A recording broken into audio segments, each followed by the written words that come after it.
So my favorite Jewish holiday is also Passover. It became my favorite several years ago, I think 25 years ago, when my family and I were invited to a Seder while visiting Baltimore in Maryland, the United States.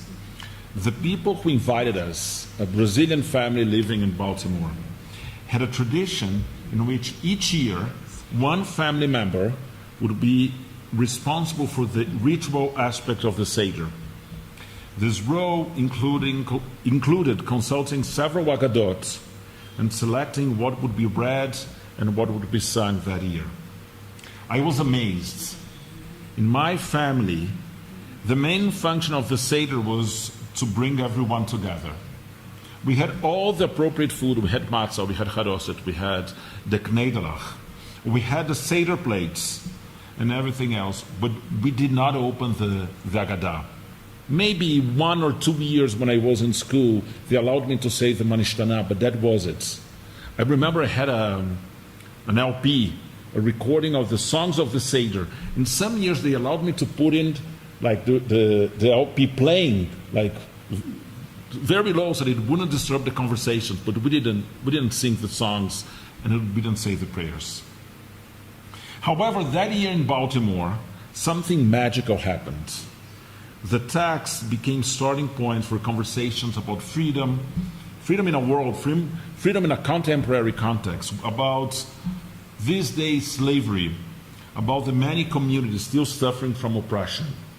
Since then, starting that year, I have collected Aggadot that include contemporary perspectives, and every few years I try to compile a new Haggadah for my family, drawing from these different sources. By the way, this is the advertising moment. In a few weeks, we'll start a table talk session, like a series in which we'll talk about Passover and getting ready for the Seder. So I especially appreciate the section of the Seder when we remove drops of wine from our cups as we recite the makot, the hits inflicted upon Egypt and the Egyptians. This serves as a symbol that we should not rejoice in the suffering of others. For many years, I have included in my family's Haggadah a reading of a midrash in which God criticizes the angels for dancing in celebration when the Israelites reached the other side of the Sea of Reeds in safety, not recognizing the death of the Egyptian soldiers in the water. The work of my hands are drowning in the sea, and you say songs? God would have said, according to 2 parallel passages in the Talmud. I have always been moved by this passage because it acknowledges that while the downfall of our oppressors may have been necessary for liberation, it still involved the loss of human lives, people created in the divine image, with the same intrinsic value as any one of us.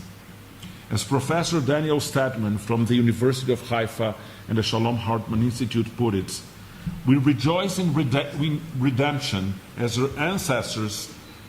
We rejoice in the redemption of our ancestors as they crossed the sea, but the joy is restrained because so many Egyptian lives were lost. A passage from Proverbs reinforces this understanding. If your enemy falls, do not exult. If he trips, let your heart not rejoice. It was only this past week that I realized that the Midrash has a more complicated take on the issue. While doing some research about Shirat Hayam, the Song of the Sea, the Israelites sang upon safely arriving at the other margin, which is replete with militaristic images and celebrations of the fall of Egypt, I found a continuation to the text I never knew existed. After the rabbi's comments on God criticizing the angels for celebrating without acknowledging the death of the Egyptians, they add, God does not rejoice, but causes others to feel joy. That means it was not right for the angels to sing, but regarding the Israelites, it was not only acceptable for them to celebrate the deaths of the Egyptians, it was God who had caused it. The new understanding came to me as a shock, to say the least.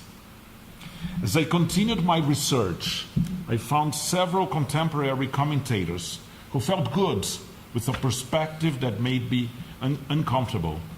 One of them wrote, "Why would God tell the angels not to celebrate and yet allow the Jews to sing?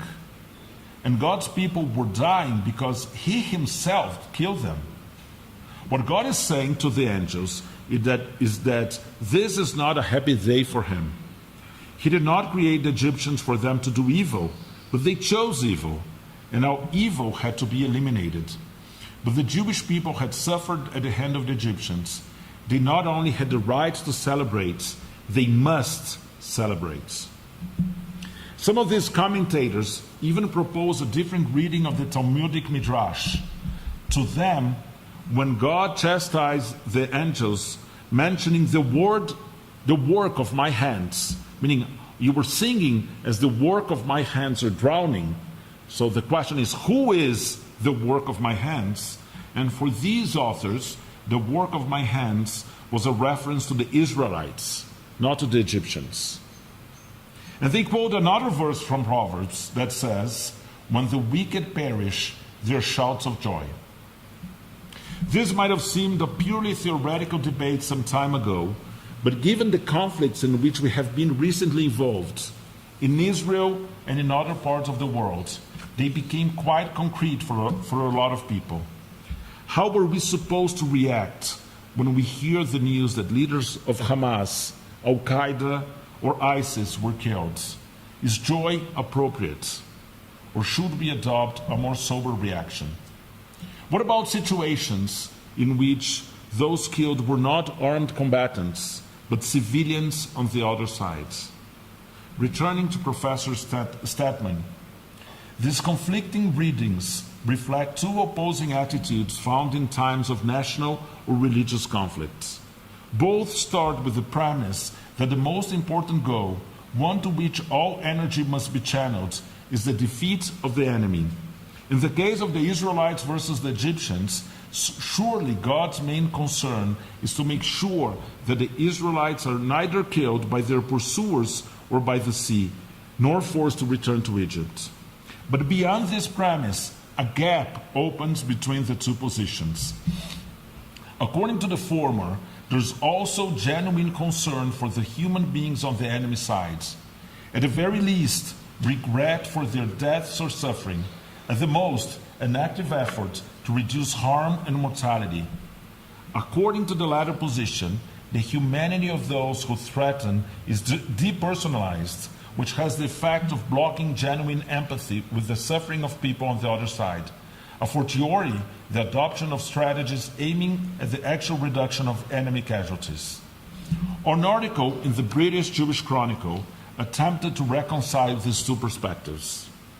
Maybe the dramatic image of the sea splitting is the actual metaphor for this dichotomy. The two shores of the sea represent the two sides of the story, and we must pass through the middle, preserving and valuing life, yet not drowning in war and hate. The middle path between justice and mercy is a difficult one to tread, and at any moment we can be washed away. I learned a tradition, it's not really a tradition, it's an innovation, from a very dear professor of mine, Rabbi Eben Leder. Eben would fast on Ta'anit Esther, this is traditional, the day before Purim.